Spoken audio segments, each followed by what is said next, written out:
வணக்கம், காஞ்சிகேதன் பேசுகிறேன். Happy Monday. எப்படி இருக்கீங்க? என்னம்மா இன்னைக்கு? ஹலோ, வணக்கங்க. எல்லாருக்கும் ஹாப்பி மண்டே. வாரத்தோட முதல் நாள்.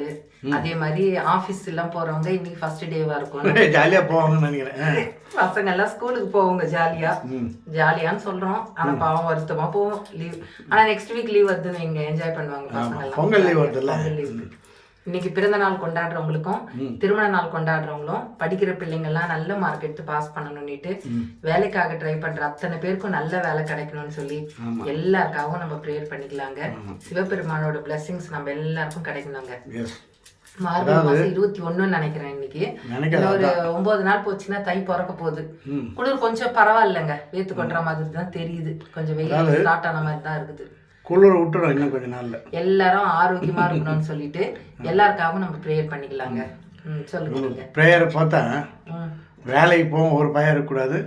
பரீட்சையில் ஃபெயில் ஆகிட்டு ஒரு பயம், எல்லாமே பாஸ், நல்லதே நடக்கட்டும். அதே மாதிரி என்னுடைய ப்ரேயர் வந்து வரம் தரணும், நல்ல வரணம் ஆகிட்டும், ஸ்வீட். ஓகே. எங்க வீட்டுல நேத்து வச்ச மீன் குழம்பு. இது என்னம்மா? நான் இங்கே பாருங்க. மீன் குழம்பு ஏன் காட்டுறேன்னா அந்த தோசையில ஊத்துறதுக்காக. நேத்து வச்ச மீன் குழம்புங்க. இதை வந்து இந்த தோசைக்கு அப்படி சைட் டிஷ்ஷா ஊத்தி சாப்பிட போறோம். எப்படி இது போறோம்? அவ்வளவுதான். இது மீன் குழம்பு. ஆமா, நேத்து மீன் ஃப்ரை அதெல்லாம் ஃப்ரிட்ஜுக்குள்ள வச்சிருந்தேன். அதை எடுத்து பாருங்க, பாறை மீன் நல்லா இருக்கு, ரொம்ப நல்லா அப்படியே அழகா வந்து பாருங்க. தேங்காய் பாரு நல்லா இருக்கும். பண்ணிட்டு ரசம், தக்காளி ரசம் வச்சுருக்கேங்க. இன்னைக்கு இதுதான். ஓகேங்களா? இதுதான் சாப்பிடுவாங்க. ஜாலியாக, ஸ்வீட்டாக, ஸ்மார்ட்டாக, சிம்பிளாக, சூப்பராக செய்யுங்க. ஓகேவா? அப்புறம் இந்த அம்மா கேட்டாங்க, அதாவது ஜாலியாக தான் வீட்டில் இருக்கிறது போர் அடிக்கிறாங்கன்னா மாலுக்கு கூட்டின்னு போங்களேன்னு. மாலுக்கு கூட்டின்னு போகிறத பற்றி இல்லைங்க, அதுக்கு மால் வேணும்ல.